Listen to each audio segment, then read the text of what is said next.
L'environnement, que se passe-t-il lorsqu'un État engage une grande bataille contre une puissante multinationale? L'Inde se révolte contre le groupe Coca-Cola.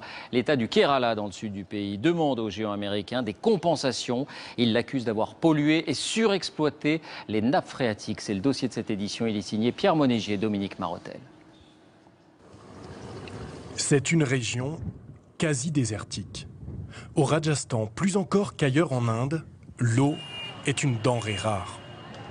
Ce qui ne manque pas, en revanche, ce sont les sodas, dont la consommation augmente en Inde de 20% chaque année. Ça, c'est la boisson numéro 1.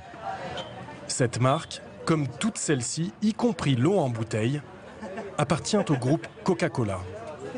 Le soda préféré des Indiens est produit localement à travers 56 usines, dont celle de Kaladera, près de Jaipur. Le problème, c'est que les sodas sont gourmands en eau. L'usine en engloutit chaque jour un demi-million de litres, tandis que les fermiers des environs ont de plus en plus de mal à arroser leurs champs. Mon puits est à sec, je l'ai fait creuser pour rien. Il va falloir que j'en fasse un autre, encore plus profond. Cette terre aride, la famille de M. Khoury avait pourtant appris à la faire fructifier depuis 5 générations. Regardez, jusqu'ici mes champs sont bien verts. Et à partir de là, c'est tout sec. C'est bien simple, je n'ai plus d'eau. Depuis l'ouverture de l'usine Coca-Cola, j'ai perdu la moitié de ma surface cultivable. Un peu partout dans les environs, les champs perdent du terrain, les puits se vident. Et chez les villageois, l'inquiétude et la colère montent.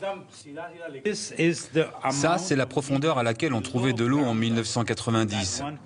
Ça diminue doucement, et puis tout à coup, à l'ouverture de l'usine Coca, ça chute de façon vertigineuse, du jamais vu. Ou plutôt un goût amer de déjà-vu. Le Kerala, au sud du pays.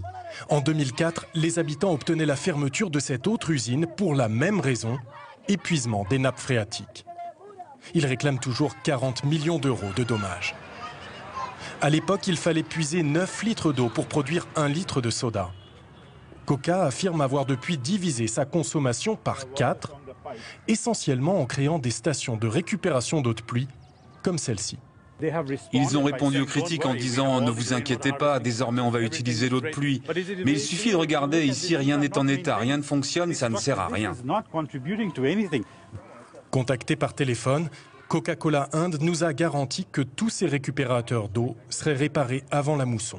Cette usine n'est qu'une étape pour les anti-sodas. On estime qu'il en existe près d'une centaine à travers tout le pays et un tiers d'entre elles sont situées en zone aride, voire quasi désertique.